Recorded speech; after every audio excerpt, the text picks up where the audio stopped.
오늘은 실시간 음원 차트와 큐레이션에 관한 얘기를 좀 해볼까 해요.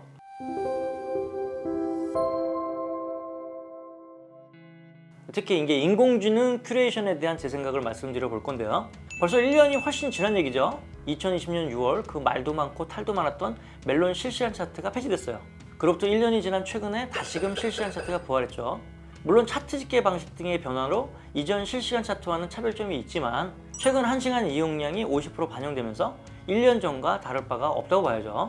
자, 이런 실시간 차트에 대한 대부분의 비판 여론은 음원 사재기 논란에서 비롯되었는데요. 시간마다 변동폭을 보여주는 실시간 차트가 음원 사재기를 부추긴다는 의견이 많았어요. 더구나 이런 실시간 차트의 문제점을 해결할 방법으로 당시 많은 전문가들은 AI 음악 큐레이션 서비스를 지목하곤 했었습니다. 자, 대표적인 기사 하나 읽어보면 이 모든 암 거래를 뿌리 뽑는 가장 좋은 방법은 간단하다. 해외처럼 이용자 개인의 취향에 맞는 음악을 추천하는 서비스 중심으로 음원 사이트를 운영하면 된다. 남들이 듣는 음악이 아니라 내가 듣고 싶은 음악을 들려주는 게 더 나은 서비스 아닌가 라고 얘기하네요. 정말 이렇게 간단한 일일까요? 저는 좀 생각이 달라서요. 그래서 오늘은 최근 각광받고 있는 기술, 인공지능 큐레이션에 대한 부정적 단면에 대해서 집중적으로 얘기해 보도록 하겠습니다. 먼저 여러분, 요즘 유튜브 많이 보시죠?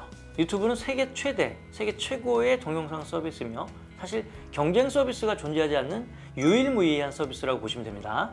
당연히 이 유튜브 속 콘텐츠의 양과 다양성은 상상을 초월하죠. 세상의 거의 모든 것이 이 안에 담겨져 있다고 해도 과언이 아니니까요. 그런데 여러분, 요즘 그런 생각 안 드세요? 그렇게 많은 정보가 저장되어 있는 유튜브를 보는데 볼 게 없다 라는 생각이요. 제 생각엔 유튜브의 인공지능 알고리즘이 제 성향을 분석해서 그에 맞는 콘텐츠를 집중적으로 보여주기 때문인 것 같아요. 제가 보고 싶은 것 이외의 콘텐츠를 접할 기회가 굉장히 제한적이라고 볼 수 있는 거죠. 만약 우리가 좋아하는 음식만 매일 먹을 수 있다면 어떨까요? 처음엔 너무 좋겠죠? 그리고 좋아하는 음식이니까 이제 많이 먹을 수도 있고 먹으면 행복감도 장난이 아니겠죠? 근데 계속 그 좋아하는 음식만 먹는다면 어떻게 될까요?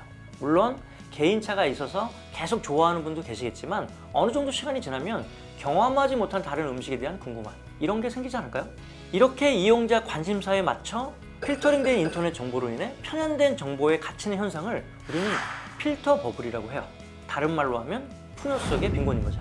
세상에 차고 넘치는 정보와 그 정보를 쉽게 접근할 수 있는 환경에서 사람들은 더 많은 다양한 정보를 얻는 게 아니라 오히려 자기의 취향대로 더 편향되고 제한된 정보만 취득하는 세상. 그게 바로 인공지능 큐레이션이 주는 단점이 아닌가 생각해요. 사실 이렇게 인공지능 큐레이션 적용이 가장 많이 시도되고 활성화되고 있는 산업 중에 하나가 바로 음악 산업이죠.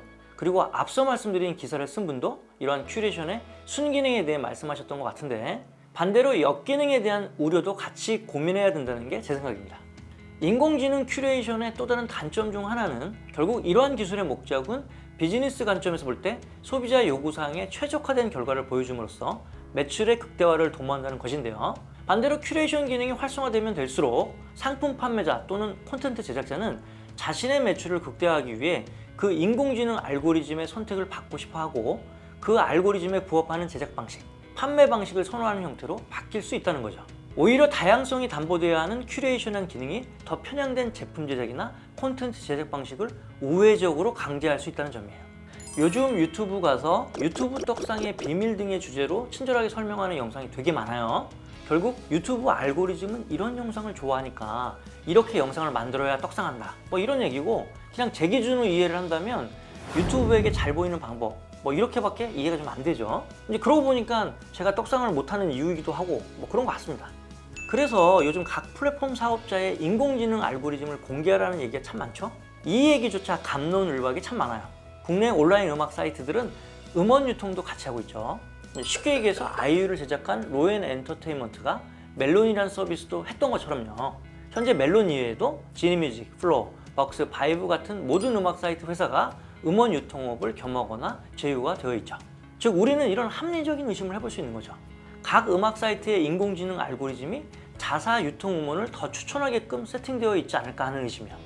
내가 이제 멜론 가서 음성 검색 기능에서 비 올 때 어울리는 음악을 틀어줘 하는데 카카오 엔터테인먼트가 유통하는 음원 중심으로 틀어준다든가, 지니뮤직에서 음성 검색으로 지니야 신나는 EDM 틀어줘 했더니 지니뮤직이 유통하는 음원 중 신나는 노래를 틀어주거나 하는 식 말이죠. 근데 지금까지 얘기는 이런 사례가 있을 수 있다라는 얘기지 사실이냐는 얘기 절대 아니에요. 직접 해보시면 아시겠지만 그렇지 않습니다. 오해하지 마세요. 그리고 제가 생각하는 결론은 인공지능 큐레이션 서비스가 음원 차트나 음원 사재기 문제를 근본적으로 해결할 수도 없고 또 다른 문제를 양산할 가능성도 존재한다는 겁니다. 그래서 우리는 이러한 문제를 좀 더 다양한 시각으로 고민하는 것이 정말로 필요한 것이죠. 가끔 너는 왜 이슈 제기만 하고 해결 방안은 얘기 안 하냐 뭐 이런 지적도 하시는 걸 제가 잘 알고 있거든요. 근데 뭐 사실 제가 정답을 알 만큼 대단한 사람도 아니고 그냥 이런저런 얘기를 여기 같이 해보는 게 좋을 것 같아서 화두만 던져보는 거니까 이해를 좀 부탁드리겠습니다. 오늘 이 시간은 인공지능 큐레이션의 역기능에 대해서 이야기해봤어요. 여러분의 생각은 어떠신가요? 댓글로 남겨주세요. 자, 오늘은 여기까지 하겠습니다. 감사합니다. 구독, 좋아요, 알림 설정까지 부탁드립니다.